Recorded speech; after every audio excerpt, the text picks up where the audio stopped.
Sergio, how are you? Good, Luis. Thank you for the invite. Super happy to be here with you, my friend. How are you? I'm great. I'm in New York. We were here a few weeks ago, and now it's a totally different world again. I know, and you know what? I remember that view when I was there. Yeah, it's not too bad to be sequestered here. I still feel like I'm outside. So yes, thank you. I'm very grateful, very lucky. How are you doing? Can you describe your situation? Where are you?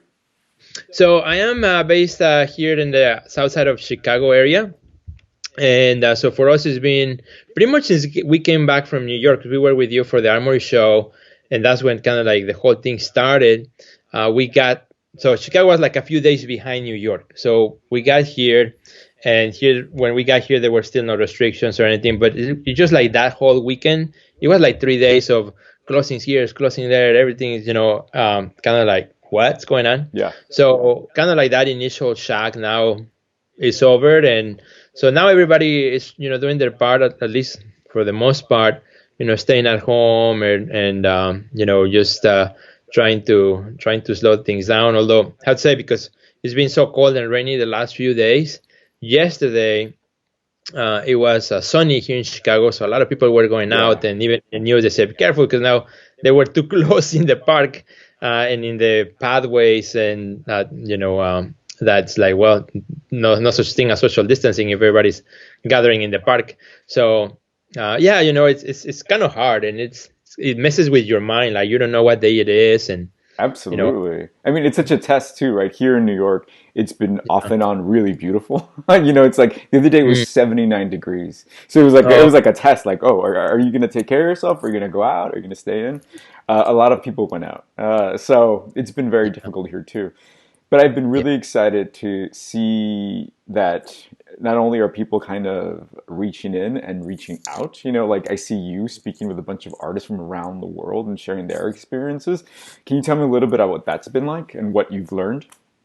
Yeah, so it was one of those things because I had the breakfast with Sergio, show already, and just kind of thinking, how can I make it more relevant, to the audience and to people, and yeah, I can tell my story and the things that are happening and then what I see on TV, but I really want to like have first accounts from artists who are actually like in the areas where there's more difficult to be at right now. Northern Italy, right? Barcelona, China, and so looking for stories and then reformatting the show. So it's kind of Breakfast with Sergio special edition kind of thing, It's great.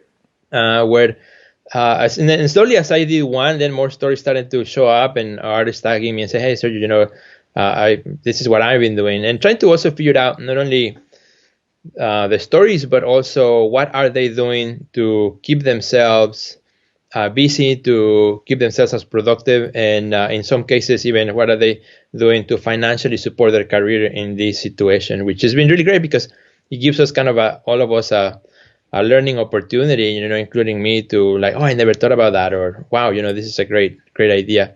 One of the ones that comes to my mind, which is like the first one that I did that kind of started the whole thing, is with an artist, Paul Veal, who was in no, he was in Florence, in Italy. So he was already in lockdown for a couple of weeks, and he didn't know what to do, and very nervous because all his workshops that he was doing, everything got canceled, like for everybody else. So he started doing live portraits for the people on the Skype, for a small donation fee, and I mean, he was full. I mean, when I did the interview, he had already done 20. He had 20 more books. Wow. So That's not brilliant. only yeah, not only serve him to be able to pay his bills and so on, give him a whole avenue and a connection because people wanted to talk. Yeah, yeah. Pretty interesting. I Hmm. feel like artists have been kind of prepared for this moment. Like it Right. almost feels like the world has kind of caught up to us in the moment, in the need to stay still and kind of be creative and engineer your environment, engineer your day to day in a way that artists are very used to. Right. And I think also, kind of like our first instinct is like, well, now I'm gonna be home, just gonna go in my studio and make art all day. But I think more and more artists, like you and me and many others, are trying to also show up to their audiences and say, well, what is it that I have to bring to the world, and not just bunker down, but actually get up, rise up, and be counted, be seen. Absolutely. And it's so exciting to see what's going on, and you can mix and match to bring your unique offering, right? And I mean, Exactly. and aside from being productive, I think, like you said earlier, it plays with your mind this idea of a quarantine because most of Yeah. us can go out for a walk, we can go out for air, but the idea of just being stuck really messes with your mind. And I think one thing that a lot of people can lean on or have leaned on is faith, right? And Hmm. I know you've dealt with faith in your work, and a lot of my Hmm. work has to do with spirituality. Can you tell me a little bit about how faith plays into your experience with this coronavirus? Yeah, and for me, like talking about faith, I have to like go back to even since I was a child, because it's been part of kind of my upbringing. And so my dad he was a minister for all his life. So that's actually why we came to United States, Wow. because the church that he was working with, they opened a small, really tiny church in Joliet, Illinois, which is a suburb from Chicago, that was for immigrants. Because back then in the 80s, there was a huge wave of immigrants coming from Mexico and Central America to United States. And it was really easy to cross the border back then. So, there was this huge influx. And so there were a lot of immigrants here who didn't have communities, faith communities, to belong to. So this little tiny church started, and my dad was assigned to it. So that's why we ended up here. So it kind of, throughout my upbringing, being in a home where faith has been part of, of the everyday life and language. And for me then, as becoming who I am now and making my own decisions and my own choices and figuring out, what do I want to believe, how do I want to conduct my life and so on. Faith has continued to be an integral part of everything that I do and how I see life. It's the filter, right? How I see the world in situations like this. Again, the faith of waking up every morning and say, well, it may be really bad now, but tomorrow can be better, and You said faith, it. Sorry, yeah, you said it that that your father came because the community needed a sense of belonging to a faith center, right?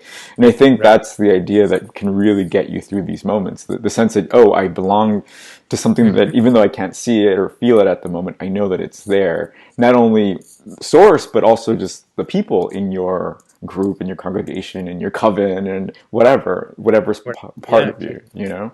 because faith goes in both directions. It goes vertically and this horizontally. It's not just sometimes when we think about faith, like, oh, it's a vertical thing between us and the higher being, God, but it's also horizontal of our relationship with other people and the communities that we build, and that we belong to. So yeah, definitely. I love that. And that also plays out in your artwork and through visual cues and maybe even Mhm. colors. You recently did a project, right, with another artist, Sally, correct? Nico, yeah.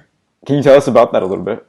Yeah, so in my work, I like to explore elements of the spiritual, right? And of course, when you say the spiritual, probably everybody has a picture that comes up to your mind, right? It depends on your experiences, your upbringing, and who you are. That's what you associate with that. And so, kind of like to describe a little bit of that in my work. My work is based on the figures in an abstract manner, and to me, the spiritual, of course, because it's an invisible thing, it's kind of an ethereal quality that's presented in the visual language, in the painting through sometimes a lot of washes of paint, which is translucency. That's the visual language I try to use to represent this invisible thing. And so, because that's been part of my work and also part of the community that I belong to, also is a church here in Chicago that's called Soul City. So they had this idea. It's a very progressive church who has, really great emphasis on the arts and very, very open-minded. And so they approached us, Ali and I, to do a kind of an experience with the 7 Stations of the Cross. So the whole idea was to create 7 paintings as a collaboration piece, where people would come in and they really designed. It was a project, with many people involved, where they designed the whole space so that you will walk into this huge room and really walk from painting to painting, in a dark space, just with a spotlight on each paint. I mean, it was really beautiful, really amazing. How they It really set it up was. so that you really would experience the art like that. So, for us, it was really cool challenge, to work together first with one another, figuring out, what we wanted to do. The idea was to represent the seven stations of the cross, which date back also, how many artists in the past have done it, but how we could bring that to the present in a contemporary way and fashion, but and also fitting with our own style, right? So we didn't want to do what somebody else has A done that doesn't, Renaissance reproduction. yeah, exactly, that doesn't relate to our work. So that was really really exciting, really challenging. The result was really amazing, and the fact that the works were part of their experience, not paintings that hung behind on a wall where something else was happening, right? Which sometimes is the case when a commission is done. It's like, well, it becomes a decorative, what is it? Decorative, yeah, yeah. Decorative, yeah, decorative element for the space. But in this case, paintings became actually the way in which the message was communicated, and people could interact with that directly, not as a backdrop. From the pictures that I saw, it looked beautifully staged. It looked very theatrical, and the lighting was amazing. Yeah, It had a lot of great energy. right. What was it And like to collaborate with Sally Coe? so it was really interesting. So Sally and I, we've known each other for a long time. We have studios in the Joby Art Center. We are in the same floor, so we know each other well. Our families are good friends. Our kids are very good friends with each other. So there's already a relationship there. We share faith as well. Her work also is inspired also by her own faith and the things that she goes through as a person, as an artist. And so it was kind of a natural connection, although our works were very different. Mine is figurative, hers is purely abstraction, and very highly textured. So we had to, have these conversations of how we're going to approach it, how are they going to look like, and it just happened. It was really nice. And with any collaboration where two people are working in one work, also the realization that you have to let go, right? You have to trust the other that, and that's something that we decided from the beginning is like, we'll create, but if you cover something that I did, it's okay. If I cover something that you did, it's okay. It's part of the process. The end goal is the same. So it was like that. We did all the 12 pieces at the same time, meaning that we had them all hanging in my studio, and then we just moved from one to the other, and we documented it through a video piece as well. So it was really nice. That's such a great parameter to have that green light on both sides, right? If you cover it up, it's okay. We'll Right. go.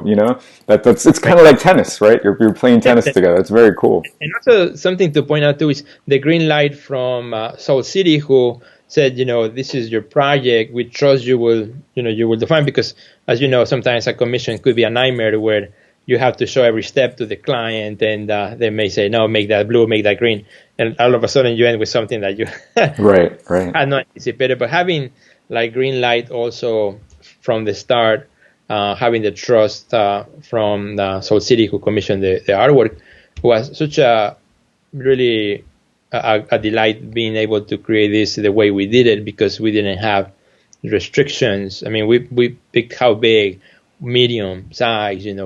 We just had, of course, the parameters of what the stations were, but that was it. So from the beginning, it was good, and I think at the end, that's all the parts had to work together for it to come out the way it did, and glad it worked. Yeah, that's fantastic. That's fantastic. It's all about communication, I guess, right?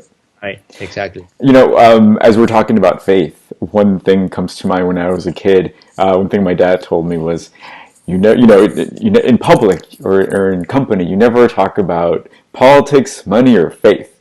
And I feel, and I feel as time goes Yeah, by, we kind of have to let that scrim down, right, and pull back the curtain. We talk about money often because we have to. right. And me personally, I've stayed away from politics for such a long time, and now I feel like, oh, I think this is how we got here by people not talking about politics, and I That's think this is how we got here by not talking about faith. right? About not talking about how to kind of do what feels right without hurting other people. Has it been difficult for you to approach any of these topics in your work or in what you do with your community? I think it is in the way that especially now where it's so polarized, the whole conversation and faith is a conversation that ends up being about religion and about Right. are you Republican or you're Democrat, when it really it's not about that, right? When you really think about faith is the hope for the thing that you don't see just yet, right? Mm. And that relationship that we can have with a higher being, which in this case, God, how I think of it. So, it is difficult in the way that how do you talk about it without, falling into that Trap. Yeah. category or that trap, Right. right? That immediately it's seen, and that's why kind of in my work it's subtle, right? Hmm. There's a subtleness to it, and I really enjoy when somebody discovers it because often they let me know. One of there's many stories I can think of, but one of I did a Last Supper painting some years ago, which was a full size, and I showed it at a college many years ago. And when at colleges usually they have those little booklets where people write things Yeah. down, how they sell. So as I was reading, there was one in particular that I saw that the student said, since this show is being on the campus, I've come to class 10 minutes early just to sit down in front of that painting. So I don't know what it is, but it makes me feel calm and peaceful. So to me, that's more important, right, than any label that can be given to the work. To me, that was like, wow, that is the spiritual, that is the faith base that I'm trying to put into the work, right? And it's a Which validation to your calling, kind of, right? exactly, and it's not for everybody. Just like no art is for everybody, right? There's certain people who will connect with what you do, and that's fine. That's amazing. And I want to point out to the listeners, people actually read those books, so please leave your comments, Yes, right? yeah, we do. As artists, we love to yeah, see what people want to say. Absolutely. That's amazing. That's fantastic. Well, Sergio, I just wanted to check in with you and see how you're doing, and I'm so glad you're doing well. And to close the short conversation, where is the first place you're going to go to after all this is over? Wow, I haven't thought about that yet. What? So I've been thinking about this like every minute of the day. yeah, yeah, that's a good question. I think I'm gonna go back to the JVR Center and you know meet up with some of the artists that we haven't seen in a long time. Since we opened the Art Center in 2004, and we had third Fridays nonstop since we opened, no matter if it's raining, Wow. snowing, or what. Wow. Can you tell For us a the little bit about what that is? Yeah, so the JVR Center is an art center located in the south side of Chicago. We have about 50 artists in residence. So it's pretty much a warehouse type of style building dedicated to the arts, founded by the Joe brothers. And so there are artist studios and galleries. Well, right now, because of the close down, most of us are not there. So I think that's one of the first places I really can't wait to walk in there. And we have a show that's hanging that nobody has seen. And, I think that's what I'm itching to go and see my people. That's fantastic. Well, I'm so glad that I know that's going to happen soon. Yeah. So I can't wait for the day. Sergio, thank you so much. Be well. Thank you, Luis. Thank you so much for everything you do as well. Love your podcast too, and thank you for doing this. We'll be speaking soon. Ciao. All right. Thank you.